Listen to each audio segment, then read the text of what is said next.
Yo, what's up YouTube? Coast Vending here. This is my first video on this YouTube channel. And let's just start off on a good note. You're gonna be making money if you watch this YouTube channel. Let's be honest. I'm 15 years old. I'm making 5 figures a year doing vending. And I still gotta go to high school. I'm a sophomore in high school. So let's be real, you could do this too. You can make a lot more money than I can. You have a lot more time than I do likely. So just start subscribing now. Save yourself the time. Watch all my videos. Get the knowledge in your head and get the money in your pocket. On a serious note though, I'm 15 years old, I'm a sophomore in high school, and I'm making 5 figures a year doing vending machines. I'm making $1,000, $2,000 a week sometimes. I want you to do the same thing I'm doing, and I'll give you all the tips and tricks I've learned from reading every forum on Google, watching every YouTube video, and I'm serious, I literally watched every YouTube video on vending. Talking to people doing this 15, 20 years in my area, I practically know everybody. I've been talking to the mechanics, the people doing vending, the people moving machines. You're gonna learn a lot from me. I just want you to subscribe. That's all I ask. This isn't a course. I'm not gonna ask you for $2-3 grand for you to learn some information from me that you could find from watching YouTube videos. I want you to succeed just like I am. This video is gonna be a brief run through of everything you need to know to start your vending business this week. It's going to be broken down into 3 simple parts to make it easy to understand. You don't have to write notes. You don't have to sift through 10, 20 videos on YouTube. It's going to be all right here for you to know now because I want you to learn. I want you to know how to do this week. First one, location. Arguably the most important part because with a bad location, you can't make any money. Second one, machine. Arguably pretty important, but not the most important. You need to make it look good. But you can make any machine look good. I got this one for $450. Number 3, service. It's the most crucial aspect of what you're adding to the business. You need to know how to service the machines well. You need to know how to service the machines better than your competitors do because that's what really sets you apart from the people in your area. Everybody's gonna have the same machines. Everybody's gonna have the same card readers, same snacks. Your service is different. The way you treat the people is different. The way you fix the machines is different. The speed you fix the machines, everything the knowledge you have is different. And I'm gonna give you more knowledge than the people in your area. All right, everybody subscribe right now because I'm willing to give away this quart of antifreeze and this rusty saw for you to start your vending business today. If I didn't have these 2 items, I wouldn't be where I am right now. It's a pretty good deal. You better subscribe. This is leaking on me, so I gotta go. I'll be right back though. Now you may be asking, what about the LLC and all the legal stuff? And what I say to that is don't worry about that yet. Get that out of your head because it's not part of your plan right now. Your plan right now is to get machines, get locations, get everything set up, and then make sure you want to stay in this business for a few years at least. Then set up your LLC. And when you do set up the LLC, don't pay somebody to do it. Do it yourself. I got the state website pulled up right here, Florida Department of State, sunbiz.org. I could set up a new LLC in a minute if I wanted to. Remember, you don't want to pay people to do everything for you because that's how you lose money, especially when you can do it yourself really easy. So now we're going to get into the explanations of the 3 categories I expressed earlier. First one, obviously, location. Most important. You want to have a good location. You want to have a location turning money into your pocket. You want to have a location turning snacks into dollars, turning snacks into credits on the credit card. You need money. You're not in this to play games. You're in this to make cash. You may be saying, where do I start? Go to Google. Googlemaps.com. Once you're at Maps, every one of these blue dots is somewhere you call. Obviously, don't call Home Depot. Don't call, Walgreens. But use your head a little bit and call all the family-owned businesses everywhere that might want vending machines. Email marketing, cold calling, and just walking into businesses with flyers, top 3 ways to get locations. Another way that you need to be a little more skilled on it, I'm going to make a whole video on it eventually, is buying locations from other vendors. Now the trick with this is, nobody's going to sell a cash cow. Nobody's going to sell a location making $3,000 a month. So you need to use your head a little bit. You need to pick up on some skills to make sure that location is worth it. Another thing that's going to set you apart from other vendors in your area, and that's the number 1 thing you need to do, making sure it's a profitable location, analyzing the location before you jump the gun and put a machine there. Because in reality, only 10 to 15% of the people at that location per day are going to buy something. So let's say you act stupid for a moment. you put a machine at a location with only 10 people, only 10 employees, and no foot traffic, only 1 or 2 people are going to buy snacks on average per day from that machine. So that's like $3, $4 maybe. Half of that's profit, so $2 in your pocket. Not worth it. Analyze, be smart, use common sense. Another thing, always measure your machines, measure the doorways, measure everything. Because you do not want to be stuck at a location with a machine that won't fit through the front door. It's happened to me before. You could take off the front door, but that's a whole hassle, and you don't want to do that. Just measure the machine. While you're measuring all the doorways to make sure your machines will fit, talk to people at the location. Don't just sit there like a doorbell. Talk to people at the location. Be like, oh, hey, ma'am, would you buy from a vending machine if it was here? Would you buy so-and-so snacks? Are you more of a healthy snack person? Do you even like chocolate bars? These are the things you got to ask people. You got to actually evaluate what food they want, because a little tip I learned from this guy, Everything DSK on YouTube. Don't put snacks, don't put candy, don't put drinks that you like. You need to put the snacks, drinks, candy that the people, the customers like. It's crazy, right? Another thing, common sense. Not everybody has it. Get it.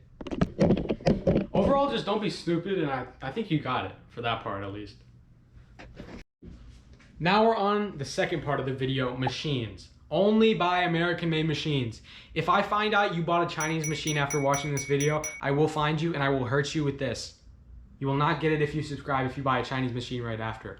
I promise you, you will regret it. And no mechanic, no technician for vending machines is gonna come within 12 feet of that machine because it literally scares their socks off.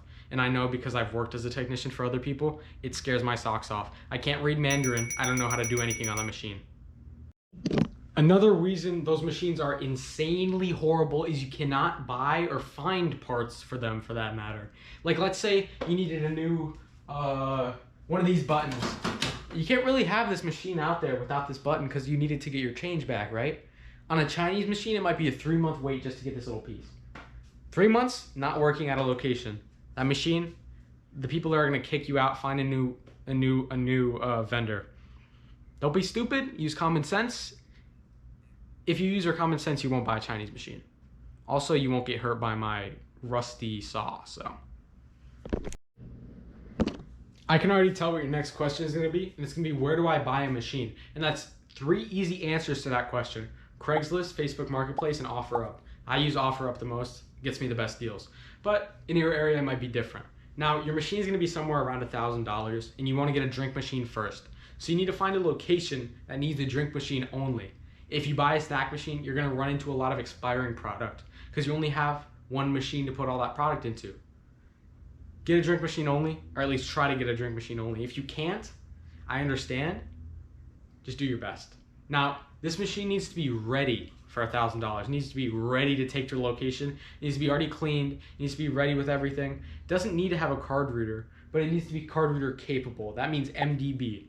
There's gonna be a video on that on my channel. You can watch that later, another reason to subscribe. Moving a machine costs money. Every time you move a machine, it costs money. No matter if you're moving with your truck, a U-Haul truck, or you're paying somebody to move it for you. All 3 of those cost money. One of them costs gas and probably having friends to come help you. One of them costs the truck, the gas, and having friends to come help you. And one costs a flat fee.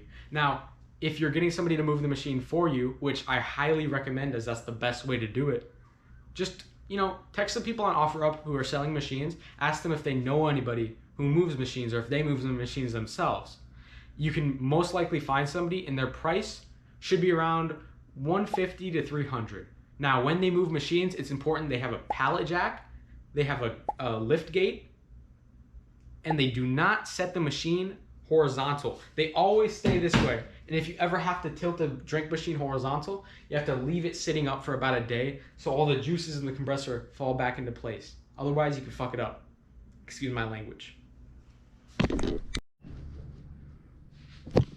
A few more rules when you're buying machines. So, no combo machines, no complex machines, no new machines, no expensive machines, and definitely no loans for machines. So you may be asking, why all of these? I'll explain you each one simply, and I hope you understand.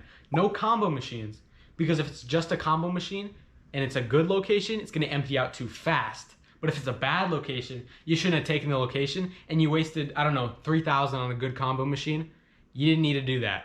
Now, if it's an expensive machine, it's probably overpriced. If it's a new machine, it's probably expensive. And it's a complex machine, I promise you, you will not know how to maintain it. Like a glass front. I'll pull up a glass front on screen right now. Glass front drink machines have so many motors, so many sensors. They have homing systems. And if you don't know how to do it right, it's not going to be able to work 24/7. You're going to be losing sales. Instead of if you just took an old classic one of these machines, which is cheaper too, by about $2,500. Now, last one and most important, why no loans for machines? Why no financing for machines? Now, unless you know what you're doing, this could be an easy way to shoot yourself in the foot and make you have a sour taste about vending in your mouth. Because let's be honest, with our luck, with my luck, with your luck, with everybody's luck, you're not going to be able to meet that payment per month and still make some profit, which means you're going to go for a while without making any money at all.